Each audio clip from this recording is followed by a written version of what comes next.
All right, class, today what we're going to go through is moving into standard form.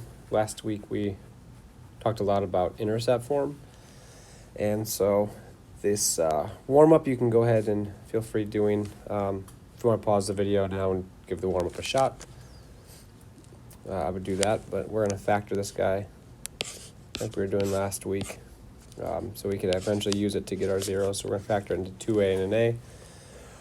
I've not yet done this one, so we might have to do some trial and error, but you can do 6 times 1 times 6, 6 times 1, 1 times 6, then we're going to have 2 times 3 and 3 times 2. We're going to plug these in there. We want to get it to multiply to 6 and add 2 and 11. So if we did 6 and 1, that's going to be 2 and 6, so that one won't work. If we did a 6 and a 1 here, this might work if we get 12a and 1a. And then what we could do is we could make this, we want our 12 to be negative, so this would be our negative, this would be our positive, and that would actually work. So our answer here would be 12 plus, or 2a plus 1 times a minus 6. That's an a. That'd be our answer right there. We could always set those equal to 0 to find our zeros. But in this case, it's just telling us a factor, so we're good there. All right, so what we have is quadratics, and quadratics, we've gone over this a lot, so some of this is going to be review, just by the nice luckiness of us already going through intercept form. So first off, these are important parts of a parabola, I believe it's spelled like that, parabola. And this is going to be a handout for your notes that you will tape into your notes and then fill it out as you watch this video. And so a couple of these that we already know. So these are all the characteristics of a parabola. Again, you've seen some of these. For instance, we can start with this guy right here. If I can zoom in. This is a guy we know because this is our y-axis. So this part right here where the parabola crosses the y-axis is going to be our y-intercept. And that one we've seen before. And then down here, this is what we've worked a lot with last week, is our x-intercepts. X-intercept right there and an x-intercept right here, right? Because this is our x-axis. So these 2 points here and here are both the x-intercepts. These ones also have different names as well. So you might see them called the zeros. You might see them called roots, or even solutions, like what are the solutions to the graph? So solutions. Those are the 4 main ones that you're going to see. And then what we did, again, going back to last week, we would find our zeros, right? So we would find these guys here and here, we'd find those, and then we would add them together, divide by 2, and that would give us our axis of symmetry. Right, which would look in the form, in this particular case, would be x equals 3. And it is actually an equation, right? X equals 3 is this vertical line right here. That's our axis of symmetry. We use that coordinate then, that point, the 3, plug it back into our original equation, which we do not have one for this particular one. And then we plug it in, and that's how we would get our vertex. So these are all the important characteristics of a parabola. So make sure you have those filled out. Look at them a little bit, understand, and kind of process what those are and where they're found. And then we look here. So now we're into standard form. So this is on the back wall. It's written really big. It's the ax squared plus bx plus c. And so what do you notice about the points on the parabola? If you know one point on one side of the vertex, do we know the other? And that's the idea. So this is kind of like what's called the parent function right here. So this is just like x squared. And the idea that you're looking at here is that this is not perfectly drawn, right? But it kind of gives us the idea is that it's a reflection. It's a mirrored image, right? So at this particular point, like our vertex is at 0, 0. And then we are at 2, and then we're up 1, 2, 3, 4. So this is 2, 4. And that means the negative 2, 4 is on the other side. It's a mirrored image if you see the 2s and the 4s. And it's true on every point because it's a mirrored image. So that's one of the main characteristics of a parabola. Again, we've talked about this. And so then here is what we're going to talk about today is how do the different values of the equation in ax squared, how does the a affect it, plus bx, how does the b affect it, and how does the c affect it. And to show this, there's a Desmos on Google Classroom that looks like this right here. And it's super nice. If you would like to go through, I would highly encourage you to go in and mess around with it. And you can just see what happens. So here's your equation. And then you just get to move this guy. This just shows you what happens when you adjust the a value.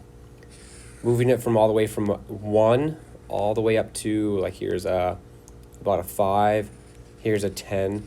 And you can see that the a value that is out in front of this equation makes it skinnier. The bigger it gets, the skinnier it gets. It has what is called vertical shrink.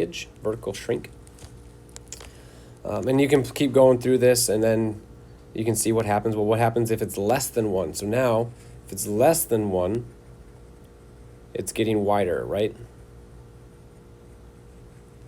And this is, I forgot the math term of this, but I'll let you know when I'm just drawing a blank. But it's vertical shrink and something else. But it's where it gets wider, right? So forget the math lingo, right? Just understand that this is getting wider as it gets less than 1. So in between 0 and 1, it's going to make it, bigger. Like the loop is going to become larger. The parabola is getting wider. Stretch. That's what the word is. It's the I don't know if it's called vertical stretch, vertical shrink, vertical horizontal stretch. I don't know, but it's stretching, right? So it's shrinking and stretching are the two terms. And then we got the C value, right? So we're just looking at all these. We're not doing the B yet, but the C value, you can see that the C is pretty sweet. Just makes it move up and down on that y-axis right there. But so as you move the C, as you move the A, like now you can go negative, right? We can make it all the way up to 10, and then you can get all the way to like the negative numbers, which we talked about. The negative numbers, flip it upside down. So you can mess with that a little bit. And so I would just encourage you, just get in there. Like here's your B value. You're going to kind of see how it makes it kind of hop over, like get your C value, change some of these things, and just see what changing those different values do. It's a super helpful tool. But in the short end of it, here again, notes, as the A increases, the graph is going to get more narrow. If it's greater than 1, right? If it's greater than 1, it is going to get more narrow. So let's maybe write that. So if A is greater than, A is greater than 1, it's going to get narrow, more narrow. And if A over here, if A is going to be less than 1, but greater than 0. Did I write that correctly? A is less than 1. 0 is greater than 1. I didn't do that right. Let's just go, and A is greater than 0, right?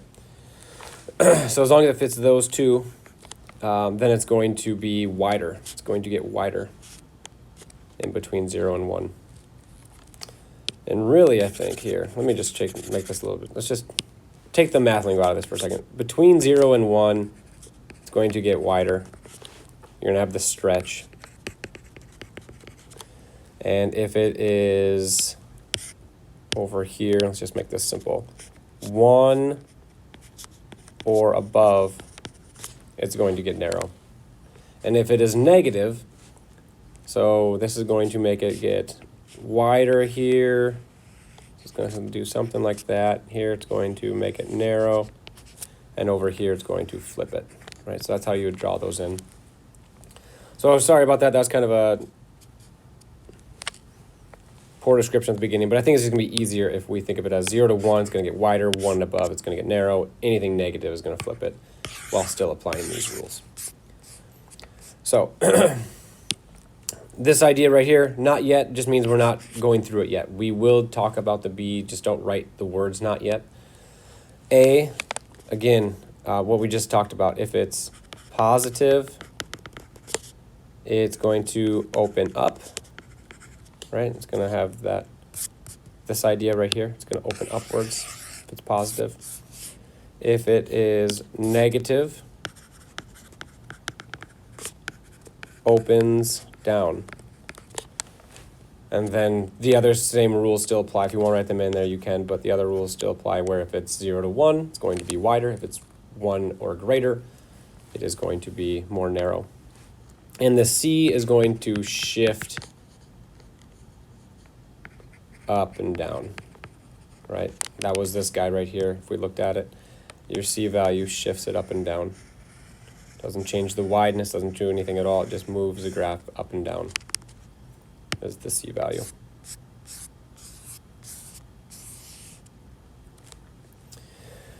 Okay, so if you look at these, again, same thing. If you took this equation, there's not much I can really draw, but you're graphing y equals x squared plus c. If that changes to y equals x squared plus 2, it's going to move up 2 spots. So just starts out at 0, goes up 1, 2. Same graph, same everything, just gets moved up. C moves the graph up and down on the y-axis, which we already wrote that in. So really quick, what I would encourage is, if that made a little bit of sense, I would go through and try to graph these up. Pause the video, try to graph them to see what they're at, and then we'll do it right here with you. So x squared means we're just going to have the regular shape. The shape of the parabola is not going to adjust, so it's going to be relatively normal.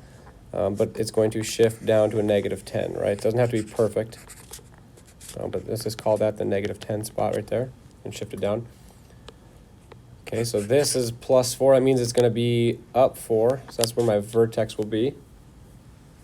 And then 1/2 is between 0 and 1. Is this 1/2, so that tells me it's going to be getting wider. So it's going to do something like this idea. And then here, this is a -5 x squared, so it's +0, so it's technically right there. So it's going to be upside down. It's also going to get more narrow, so this one's going to look more like this.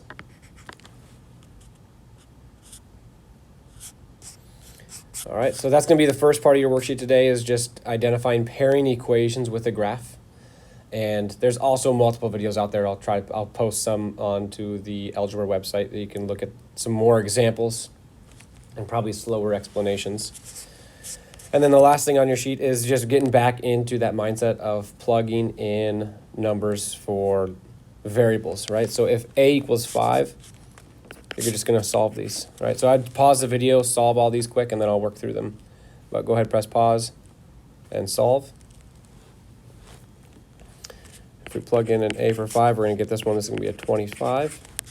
Here you're going to have 5 times a squared, which is 5 squared. And we have to do that first. So we're going to have 5 times 25, which is going to be 125. Then you got 5 times 5 plus 2 times 5.